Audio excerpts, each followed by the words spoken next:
solo es un periodo. Bueno, ¿qué es el síndrome comportamental y cómo se hace el diagnóstico? Normalmente, la presión comportamental tiene que ser menos de 15, ¿no? Algunos le dicen 12, 15 milímetros de mercurio. Después de 20, hay algunos exámenes después de 25, ¿verdad? Se considera, después de 30 pues ya es una urgencia, pero manejen ese parámetro de 25 a 30, pero para fines prácticos debe ser arriba de 25, porque si llega a 25 no va a bajar. ¿Por qué sucede el síndrome comportamental? Por edema, por sangrado, ¿verdad? Por acumulación de líquido, incluso por una mala reducción. El dolor se incrementa con el estiramiento pasivo. ¿De qué? De las fascias. Recuerden que las fascias recubren los compartimentos y ya las fascias no contienen lo que se tiene ahí. La causa más común del síndrome comportamental es sangrado. Normalmente es sangrado y unos cuantos están por edema o inflamación. ¿Cómo se hace el diagnóstico? Pregunta de examen para los que van a hacer el examen. Es clínico, ¿verdad? Normalmente los pacientes, el primer síntoma es dolor, después se compromete la circulación, que es palidez, obviamente los pulsos están disminuidos, presenta cambios en la sensibilidad, ¿verdad? Y por consiguiente presenta una piel acartonada y nula movilidad. El paciente no tolera ningún movimiento, pero el primer síntoma es el dolor, ¿verdad? Obviamente todos los pacientes que tienen dolor no quiere decir que tienen síndrome comportamental, por lo menos hay pacientes que cumplen por lo menos con dos criterios que tengas, ya lo puedes sospechar. ¿Cuál es la complicación más común? Hay algo que se llama síndrome regional complejo o distrofia de Tourette. Es dolor, hinchazón, aumento de la temperatura local y pues esa parte de la articulación ya se dañó. Es muy difícil que algún paciente con síndrome comportamental termine la amputación. Normalmente es muy raro. Digo porque algunos dicen, no, pues síndrome comportamental es igual a amputación, ¿no? Pero sí puede presentar una secuela de dolor que se llama síndrome regional complejo. Cuando se esquince, alguien se ha esquinzado el tobillo, se pone caliente, se inflama, es doloroso. Eso les dura muchos años, eso es la complicación más común, ¿verdad? La clínica, ¿verdad? Hay varios aditamentos, no usamos una de Puyo, sino de Stryker, donde trae un vacío, introduce la aguja.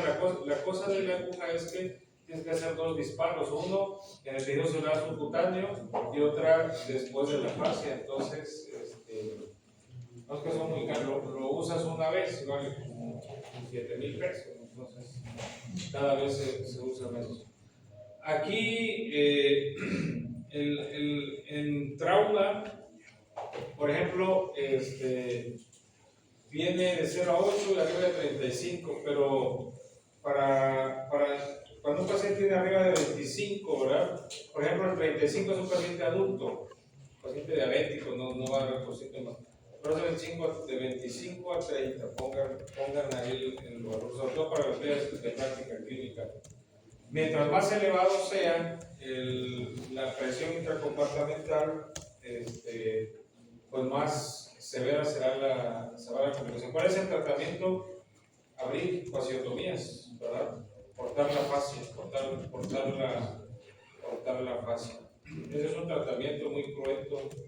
¿En qué extremidades se presenta más el síndrome comportamental? En los miembros inferiores, ¿verdad? En los miembros inferiores. Después de hacer una fasciotomía, pues solamente si el paciente tiene fracturas, pues hay que estabilizarlas. Bueno, nos quedamos en las fracturas del fémur. Las fracturas del fémur distal las mencionamos en una de las clases de la clasificación. Recuerden que por más fea que sea la fractura, pero si es extraarticular, el pronóstico es bueno, aún teniendo pérdida ósea. Si el paciente tiene una fractura articular o distal, el pronóstico es peor. ¿Por qué? Porque hay algo que se llama artrosis postraumática, dolor, inflamación, limitación, rigidez, y en un futuro cercano, pues una prótesis. ¿Qué pacientes se pueden manejar de manera conservadora con una fractura del fémur distal?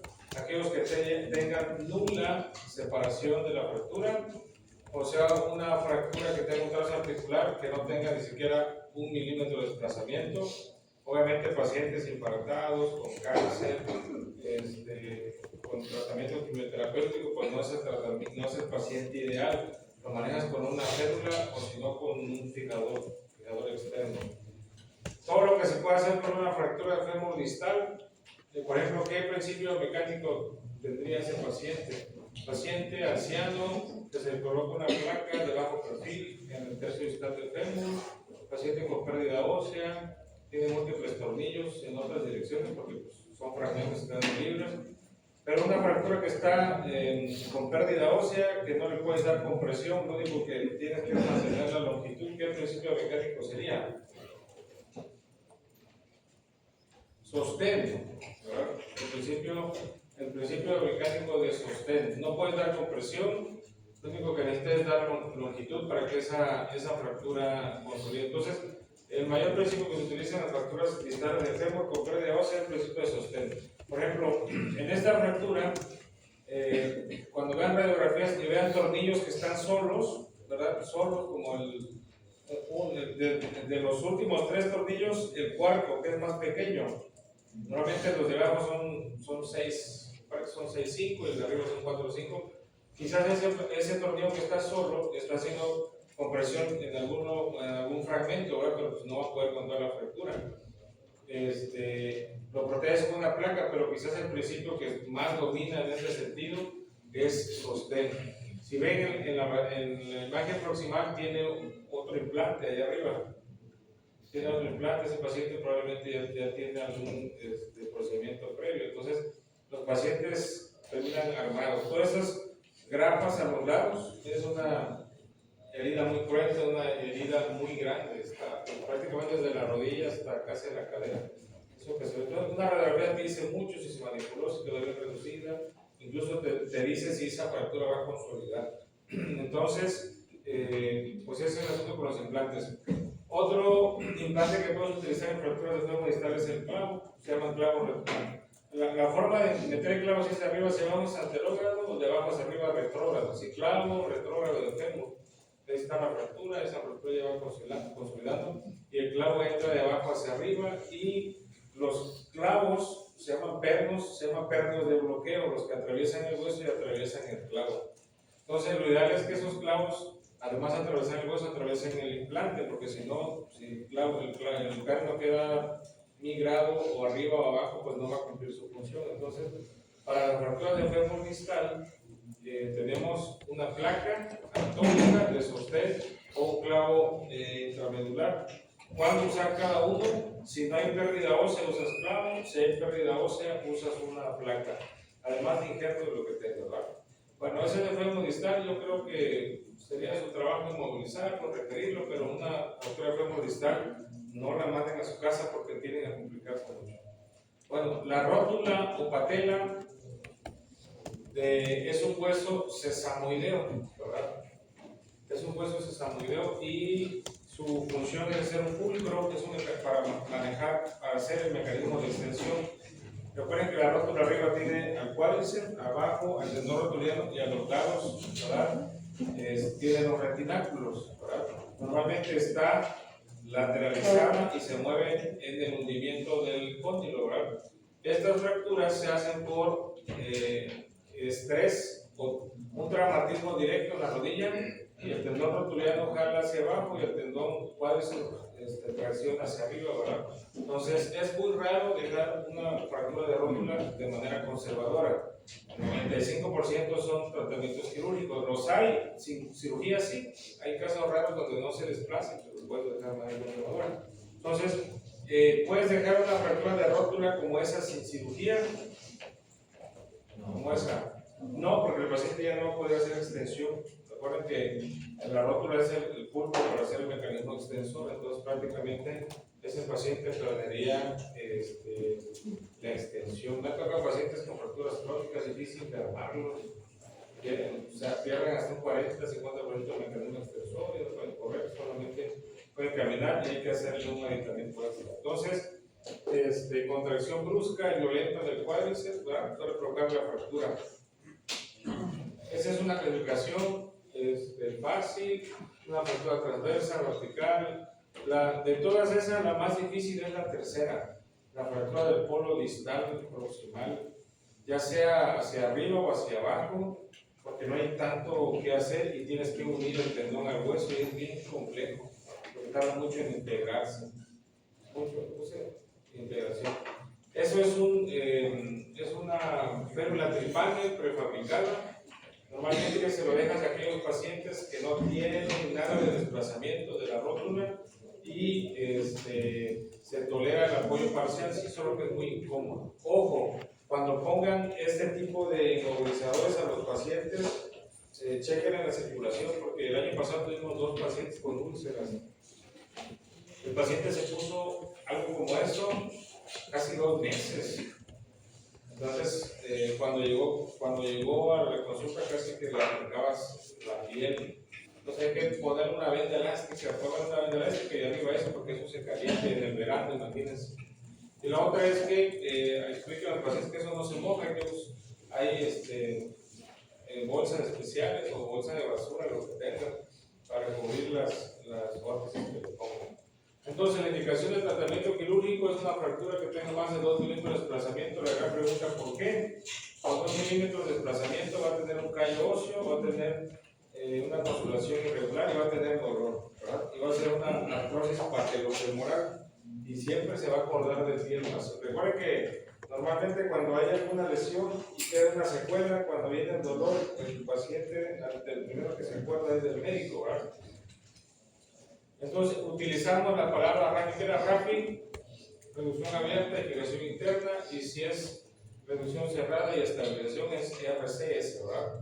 ¿Qué se utiliza para manejo de estas fracturas implantes? ¿Verdad? Son clavillos, esos clavillos se llaman clavillos Kirchner, perpendiculares, y ese es un cerclaje notch.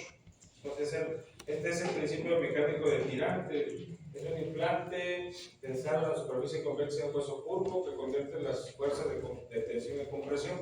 Entonces, esa fractura va a consolidar porque el paciente va a movilizar la rodilla, ¿verdad? Ese va a ser el principio mecánico del tirante. Entonces, es un implante no costoso, la clave es colocarlo bien. Recuerden que cuando uno hace una cirugía existe el fluoroscopio, hay que tomar una radiografía. No puedes operar a un paciente y tomar una radiografía el otro día. Debes de tener un control. Bueno, este es el hueso que más nos da miedo. Si fractúrense otro hueso menos, el acetábulo y después la tibia. ¿Por qué? Recuerden que la tibia tiene 3 caras y una cara está subcutánea y no tiene irrigación. El hueso que más presenta pseudoartrosis es la tibia, ¿verdad? Lamentablemente está eso no lo copio, ¿no? En la parte inferior y es la que más se propensa a fracturar. Esta clasificación de Schatzker no se la vamos a preguntar en el examen, solo tomen en cuenta que todas son fracturas articulares y todas son quirúrgicas. Las fracturas de tibia proximal articular, ¿por qué serían todas quirúrgicas? Porque la rodilla soporta todo el peso. Con 2 milímetros, con 1 milímetro que tengas de hundimiento de la tibia, vas a tener dolor. En un lapso de 5 o 7 años vas a hacer una artrosis, ¿verdad? Y esto se va a complicar, se va a echar a perder la rodilla. Entonces, todo paciente que tenga, ojo, fractura proximal, no metafisiaria, no deficiaria, fractura proximal de tibia con un trazo articular, hagan una tomografía y a menos que no tuvieras ni 1 milímetro de hundimiento, ponte un yeso. Pero si hay 1 o 2 milímetros de hundimiento, mínimo colócate como en el primer caso unos tornillos, pero eso tiene que quedar bien, exacto, anatómicamente como estabas. Ese es otro esquema. Hay una tipo 1 que es un trazo vertical, articular, eso se va a mover, un trazo 2 que tiene trazo articular y con hundimiento. Por ejemplo, esas fracturas necesitan mucho injerto. El mejor injerto es cresta ilíaca, ¿verdad? La mejor zona de injerto es la cresta ilíaca, se integra, no se infecta, queda un poquito de dolor postquirúrgico, pero con el tiempo se va. Puedes usar injertos cadavéricos, sí, hay chips de hueso cadavérico de matriz ósea, todo, en realidad todo se vende, tendones, hueso, sangre. Bueno, indicaciones absolutas, fractura abierta, síndrome comportamental, lesión vascular aguda. Muchas de estas fracturas se presentan con lesiones neurovasculares porque son de alto impacto. Por ejemplo, ayer llegó un paciente con múltiples fracturas expuestas de tibia, tocado, ¿verdad? Entonces el paciente va a tener meses, si no es que años, en tratamiento. En las imágenes, cuando promocionan los implantes, eso viene como eso. Es un hueso que no sangra, es un implante fácil de colocar anatómicamente y no molesta. La verdad de las cosas es que no es cierto, ¿verdad? Los pacientes son muy sangrones porque toman muchos analgésicos. Ya les dije que el paciente con más medicamentos que yo he operado tomaba 22 medicamentos. O sea, yo no sé si las enfermedades lo estaban matando o los medicamentos. Pero sí bien es cierto que nosotros estamos estudiando un tipo de medicina que cuando el paciente le quita ciertas cosas y les empieza a quitar algunos medicamentos, empiezan a mejorar. Pero sí, normalmente ya nos acostumbramos a dar medicamentos, 22 palitas, 22 medicamentos. No sé si la enfermedad o el medicamento los mataba. Eso es todo lo que puedes utilizar, placas, tornillos. Así que la fractura de tibia no, mejor metan la mano y no metan el pie cuando se caiga. Las fracturas por ejemplo, hay fracturas de tibia que tienes que corregir primero el hueso y después los ligamentos. O sea, le digo, una fractura de tibia proximal es bien compleja, no me gusta operarlas porque dan muchas secuelas. En la primera colocamos hasta 1, 2 o hasta 3 placas, reconstruyes, pones injerto, ok, ya pasó 6, 7, 8 meses, un año, ya el paciente está caminando, ahora sigue la parte de la inestabilidad. Esos pacientes se rompen el ligamento cruzado, el ligamento cruzado posterior o lesiones multiligamentarias. Entonces, primero tienes que reconstruir el hueso y después el ligamento. Entonces, si le hiciste 1 o 2 cirugías, luego le haces 1 o 2 cirugías en un año, entonces este paciente quedan con muchas secuelas. Raro es el paciente que no. Las fracturas, esas son proximales. Ahora las dialisiarias tienen un componente traumático agudo, ¿verdad? Ocasiona mucho dolor, pero si las operas, digamos, prematuramente, no te pueden. Bueno, esa es de Gustilo y Anderson, eso ya lo vimos, no se estrese, el examen va a estar fácil, es mañana, es la otra semana. Entonces, esta es una clasificación que ya revisamos. Recuerden que la A es una clasificación que es compleja, pero digamos más fácil de abordar, y las tipo C son las que no nos gustan, ¿verdad? Por ejemplo, diferencia entre A2 y A3, pues es la angulación, menos de 30 grados es transversa y mayor de 30 grados es oblicua. La primera es un trazo espiroideo, esta es la cosa. Y de las tipo C son, se presenta, es un trazo multifragmentado espiroideo, y la 3 es un trazo con pérdida ósea multifragmentada desplazada. La C2 es una fractura segmentaria, así se llama, que son dos, aunque sean fragmentos simples, pero son en el mismo hueso. Eso lo hace muy difícil de operar a estos pacientes. Ahora, las fracturas de tibia, aquellas que vienen como esto, miren, fractura de alto impacto, sangrando, lesiones de otros órganos, pérdida ósea, edema, terrible. A estos pacientes, ahorita regreso, a estos pacientes, cuando llegan a urgencia, lo único que podemos hacer es esto: poner un fijador externo y esperar de 1 a 3 semanas que ya se desinflame, que no se infecte, que tenga buena hemoglobina, que el lactato baje, que incluso algunos hasta los damos de alta, pero ya que pasa el periodo agudo, ya le puedes, ¿verdad? Ya le puedes hacer algo como es una placa, un clavo, pero quédense con las fracturas de tibia. Cuando los tejidos, lo más importante son los tejidos blancos, porque si los tejidos blancos están enfermos, la fractura no va a sanar. Si hay pérdida ósea, si hay exposición ósea, pues ese hueso no sana. Entonces, lo primero es que los tejidos blancos sanos, si tienen lesión arterial, que se diga, ¿verdad?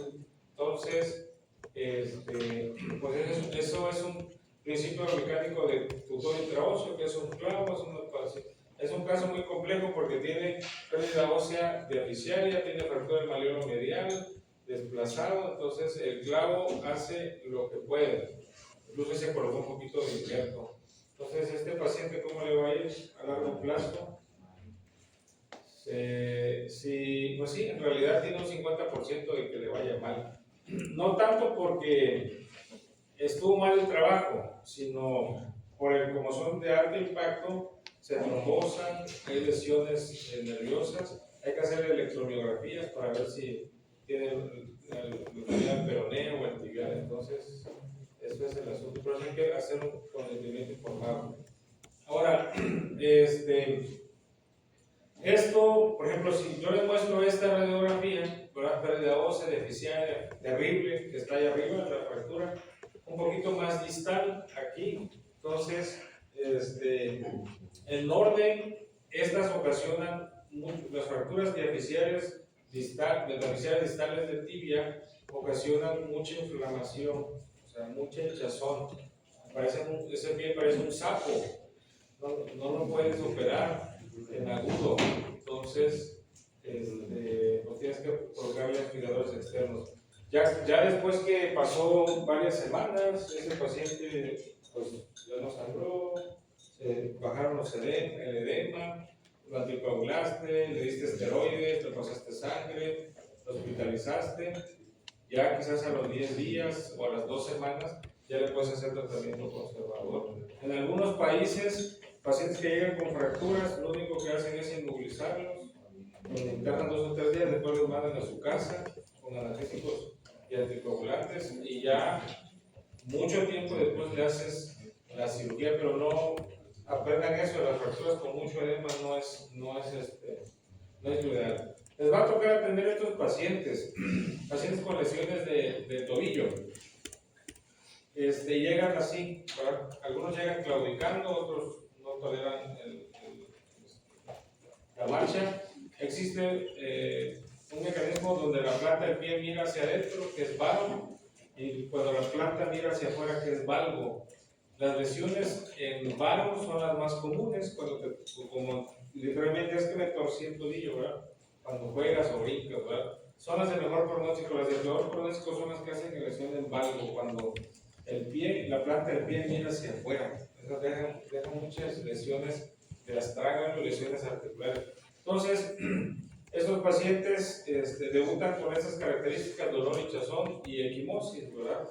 En el pie. Hay pacientes que, como el de la izquierda, tienen fracturas y no está tan aparatoso, y viceversa. Hay pacientes que están terrible el tobillo y no hay lesiones. Hay un grupo, yo he visto cada vez más pacientes con, ¿cómo le llaman? Fragilidad capilar, porque son muy sangrones, por deficiencia de proteína C y S y esas cosas raras. Pero muchos pacientes con fragilidad capilar, menos de 40, 35, yo no sé por la alimentación o porque utilizan creatina y esas cosas para el gimnasio, o pacientes que consumen dietas hiperproteicas. Estos pacientes, las veces que comen dietas hiperproteicas, sí ganan más masa muscular, pero cuando tú los operas son bien sangrones, porque el capilar se empieza, se hipertrofia, dañas el endotelio y después queda muy frágil. Entonces hemos visto una oleada de pacientes jóvenes que hacen pesa y que toman más de esas cosas, tienden a sangrar mucho. Entonces, aguas, ahí les dejo el comercial. Hay unas reglas de Ottawa que cuando un paciente trae dolor cerca de los malleolos, ¿verdad? Imposibilidad para caminar más de 4 pasos, o dice dolor en la presión posterior 6 centímetros por de la tibia, es simplemente el talón de Aquiles hacia arriba, ¿verdad? Es una indicación para hacer una radiografía, ¿verdad? Algunos pacientes vienen caminando con poco dolor y todos. Aquí el seguro de estudiante me parece que creo que les piden a todos una radiografía, pero no, sí, no. ¿Para quitarlo? Hoy cada vez les quitan el seguro de estudiante. Empezaron con 100, cubría creo que 200,000, hace como, luego 150, 100, ahorita ¿cuánto va? 80, 20,000 pesos. No, pregunten porque según yo que antes les cubría más, ya cobran ahora. Siempre. Pero aunque sea traumático, consulta. Hay que hagan un escrito y mándenlo al nuevo rector. No, pero Sí, normalmente creo que eso sí es un problema porque hace como 5 años descubrían todo, hasta enfermedades. Ahorita sí está más compleja la cosa. Bueno, ¿cómo se lesionan esto? Hay 3 proyecciones que se piden en un paciente con lesión de tobillo: una P, una lateral y una que se llama desmortaja. La desmortaja es una P con una rotación interna. Si ustedes ven la P, ¿cómo está el fémur? Está sobrepuesto en la tibia, ¿verdad? Está sobrepuesto en la tibia. Más o menos esto. El peroné y la tibia llega hasta acá. Entonces el peroné está sobrepuesto. Algunos pacientes que tienen lesión de la sindesmosis, que es lo que une al peroné con la tibia, le tienes que tomar una rodeada de montaje, ¿verdad?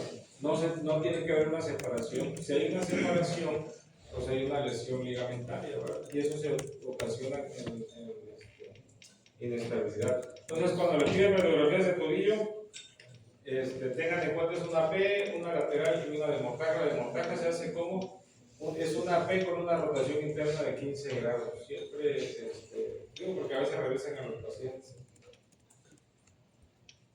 Ahora, ¿qué ligamentos tiene el tobillo?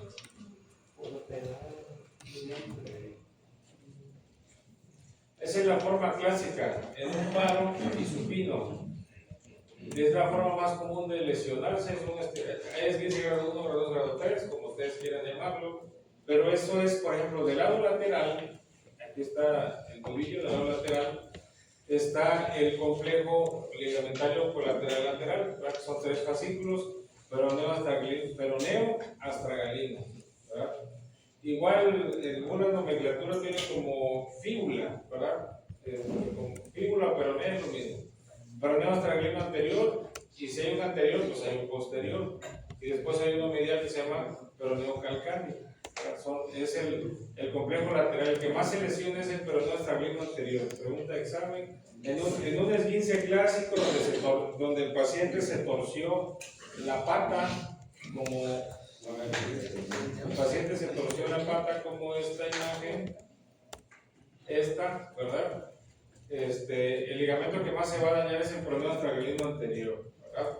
Después el peroneo astragalino posterior y por último el peroneo calcáneo. Ahora, ¿cuál de estos deja más secuelas de inestabilidad? El peroneo astragalino anterior es el que se ocasiona inestabilidad, lo pusieron en un cajón y bla. Del lado medial es el famoso complejo deltoideo, ¿verdad? Que es el tibio navicular, tibio calcáneo, bla. Eso, la verdad, las cosas que no se lo vamos a preguntar en el examen, porque pues, no es práctico para esa clase.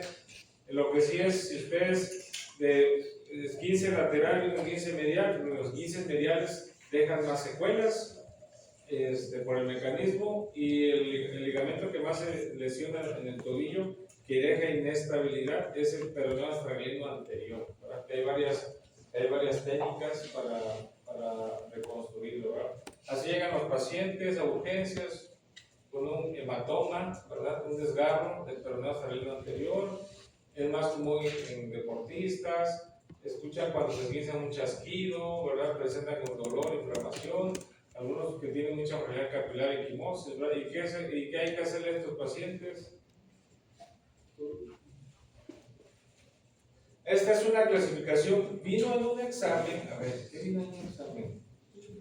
Bueno, vino esto de Rice, paciente con esguince. En un caso, sí, vino un caso, paciente que 22 años jugando fútbol, no sabe, llega con el edema del pie. Tomaron una radiografía y le pusieron una radiografía en un examen y pues no traía fractura. ¿Y cuál es el tratamiento? Y era Rice, ¿no? Reposo, de hielo, compresión, elevación, bla. Y ya venían usando muletas. Entonces, si tolera al paciente puede apoyar prematuramente. Obviamente, si ya descartaste la fractura, puedes dejar en medias, unas tobilleras, un vendaje de Jones, que es con algodón, hielo, etcétera. Algunos reumatólogos casi no están a favor del hielo cuando un paciente se esguinza. ¿Por qué? O algunos médicos del deporte, porque dicen cuando tú tienes un esguince de algo y esa hinchazón, tú la inhibes, pues como que también inhibes el proceso de reparación. La cosa es que el hielo les da analgesia, es como, ¿qué le dan la picadura de alacrán? Mientras más chico sea el alacrán, ¿qué es más venenoso, un alacrán chiquillo o un alacrán viejo? Un chiquillo. Un alacrán joven, un alacrán que tiene menos de un año, 6 meses, o sea, te llega a picar en la cara, te va a destrozar la cara. Entonces, por ejemplo, la picadura del alacrán, yo he visto que lo único que les quita el dolor es el hielo. En serio, cuando les pique el hielo. Y para las picaduras de abejas, ¿qué les quita el dolor?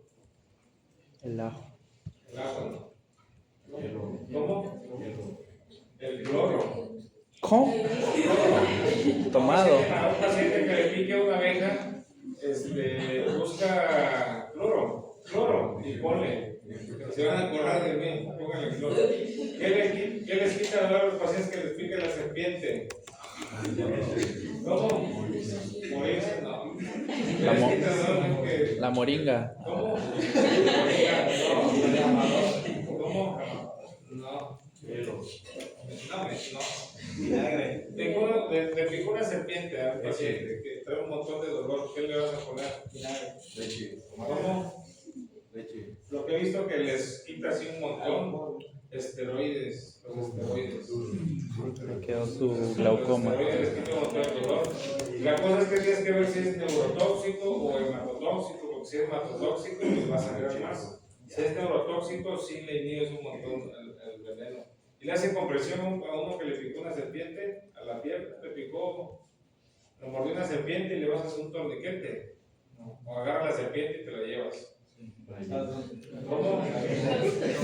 Aquí solo tenemos antialacrán y para crotálidos. ¿Verdad? Nada más ahí creo que 2 dosis. Creo que hay una dosis nada más de cada uno. Si llegan 2 picados de serpiente, ¿a quién le pondrías el antídoto? ¿Cómo?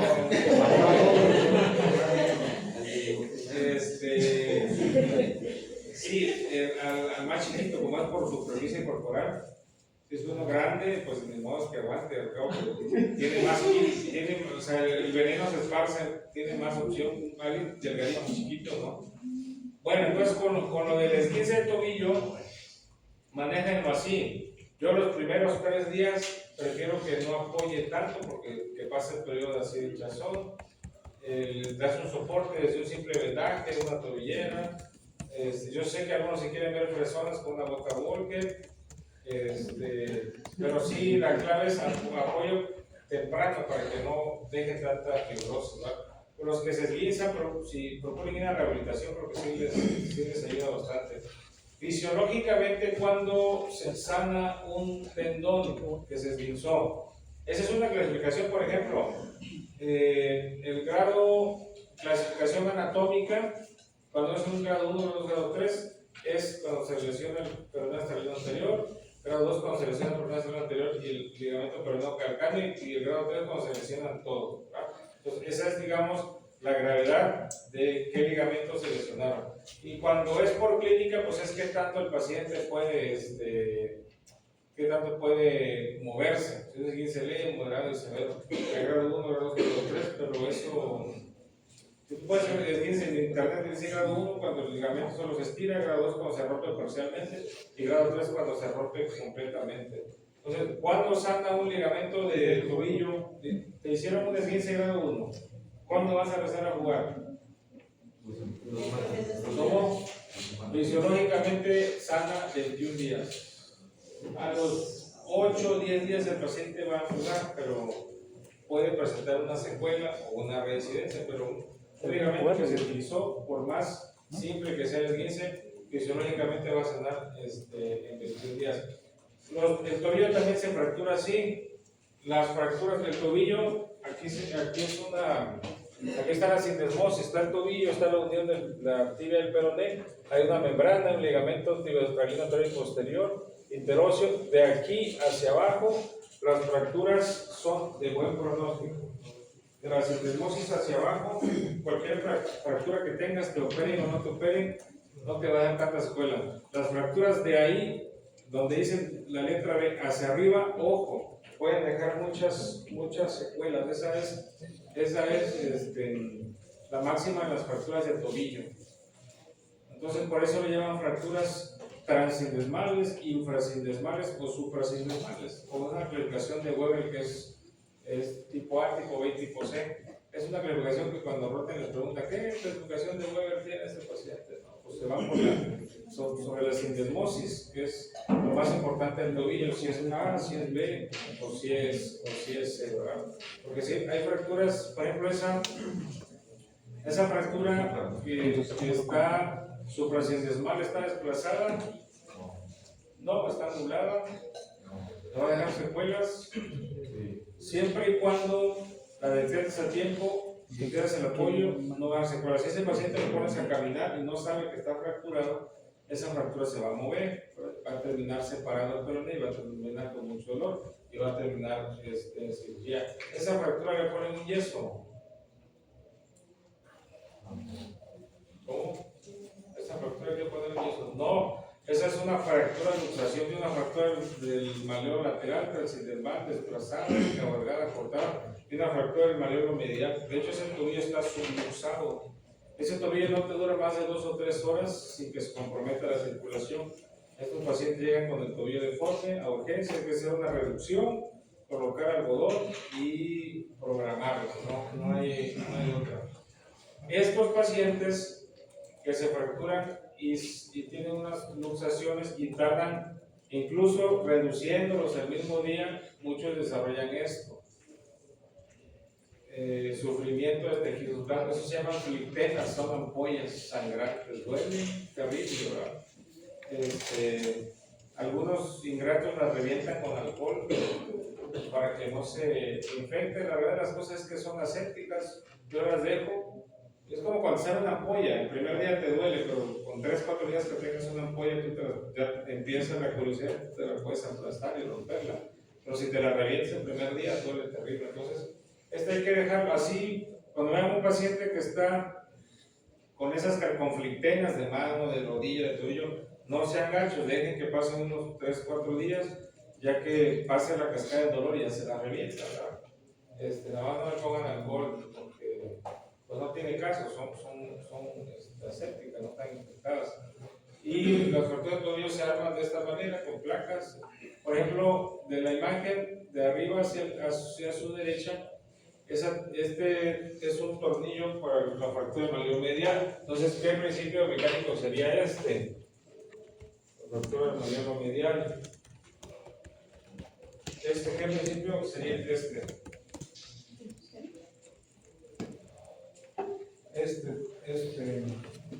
Este tornillo sería de compresión, estos que están así perpendiculares también, y estos dos tornillos reducen la fractura, son de compresión, y la placa sería, ¿qué sería la placa? Protección, ¿verdad? Protección. Si no tuvieran estos dos tornillos y solamente tuvieran la placa, sí, a lo mejor sería sostén. Y estos tornillos, compresión, igual a los otros que están del lado medial. Hay que armar esto al paciente, porque ya bien estables, estos pacientes buscados. Las fracturas del astrágalo, recuerden que el astrágalo primero se fractura el calcáneo y luego el astrágalo. El astrágalo no tiene como tal una irrigación, casi es un hueso avascular y es un problema porque si un hueso no tiene una irrigación propia, tiende a necrosarse. Entonces es una causa muy común de necrosis, dolor, hinchazón. Hay pacientes que juegan y se les hincha el tobillo, les duele. Entonces puede pasar eso 2-3 semanas, pero si eres un jugador que juega, si hay dolor en rodilla, en tobillo, pues hay que hacer un estudio un poquito más específico. La fractura del astrágalo no viene en el examen, así que no se estresen.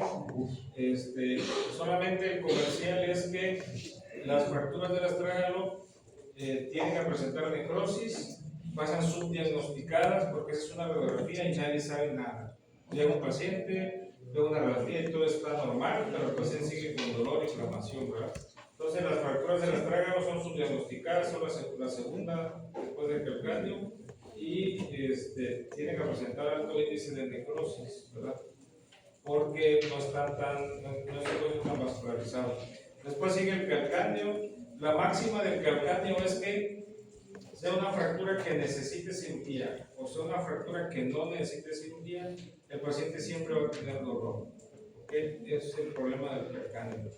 Por eso existe medicina del dolor, donde hay que hacer ablaciones nerviosas. Entonces, nos hemos quitado de encima muchos pacientes con dolor con ablaciones nerviosas. ¿Qué es una ablación nerviosa?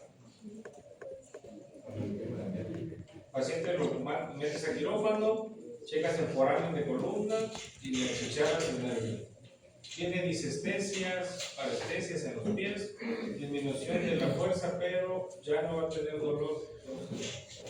Por el periodo del calcáneo, entonces siempre que se fractura un calcáneo, siempre estos pacientes tienen dolor. Otro hueso es el escafoides tarsiano o el hueso navicular, es también muy subdiagnosticado.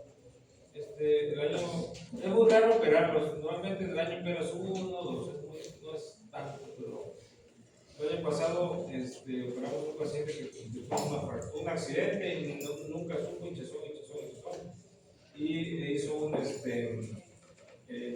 fractura del navicular. Tuve un paciente con osteomelitis del cuboides. Son casos bien raros que nos van tocando. Y terminamos con esto, el famoso fractura del quinto metatarso, ¿verdad? El quinto metatarso recuerden que el dedo gordo tiene 2 falanges, pero los otros 4 tienen 3 falanges. Es fractura del quinto metatarso. Ahí ese paciente tuvo esta fractura. Y le pusieron una mini placa. El asunto de esas mini placas es que al poco tiempo dan problemas, hay que quitarlas. Eso es un problema. Esa es una lesión del isfran. Ya es puro comercial. Cardiología les quita mucho espacio de la mente. Esta es una lesión del isfran. Esta apertura. Están las uñas. Esta es una lesión del isfran. Esto está abierto aquí. Debe estar cerrado. Recuerden, las uñas son 3 uñas. Deben estar cerradas. Tarso metatarsiana. Terminan esa cirugía. Es un montón de fierros que se les ponen a estos pacientes. Implantes. Son lesiones, por ejemplo, la fractura del astrágalo ni les pasa por la mente, aunque vean los pacientes con el índice una fractura del calcáneo, como no son tan comunes, pues el ojo no se agudiza, entonces siempre hay que mandarlos para que lo revisen bien. Ahí donde está la fractura, en la base del quinto metatarso. La fractura del quinto metatarso en la base se llama fractura de Young. Es muy común, el quinto metatarso. Esa fractura no está desplazada, no está angulada. ¿Cuál es el tratamiento? Conservador, una bota. Esa fractura.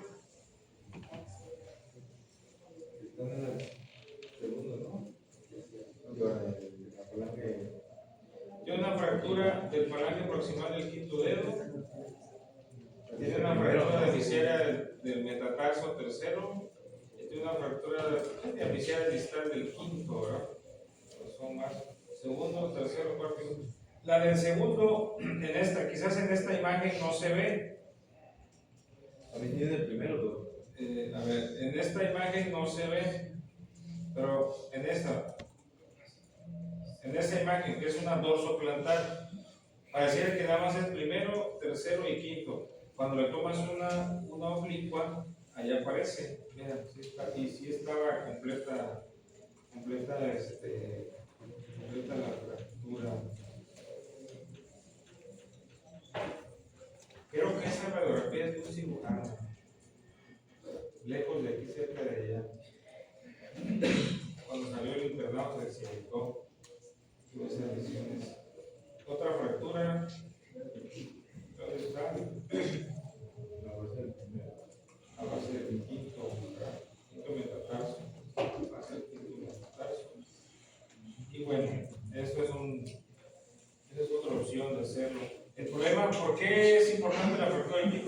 metatarso porque ahí se inserta el peroneo. Recuerden que tenemos un peroneo corto y un peroneo largo que hace este movimiento del pie. El peroneo largo se inserta en el medio pie y el peroneo corto se inserta exactamente ahí y tiende a desplazar la fractura. Bueno, esto es una pincelada de lo que se hace con las fracturas. Hoy son las 2 o mañana las 2 clases. Mañana. Mañana vamos a ver, vamos a empezar a ver qué tanto han aprendido y pasen un correo para enviarles las diapositivas. El examen es la próxima semana. ¿Cómo?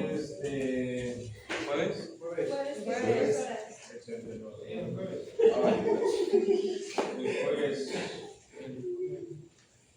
El jueves es el examen de fractura, les voy a pasar las diapositivas y mañana vamos a ver cómo abordar un paciente luxado y repasar principios biomecánicos y ver imágenes.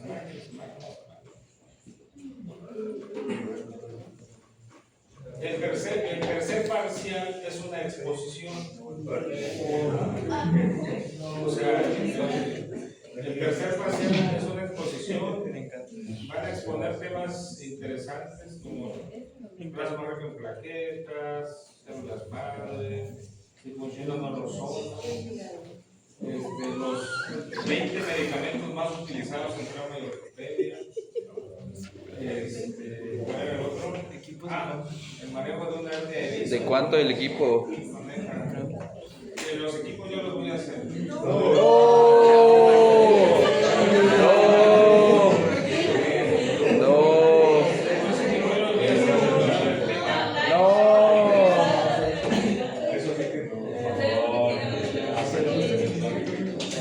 Es más, ya no tenemos.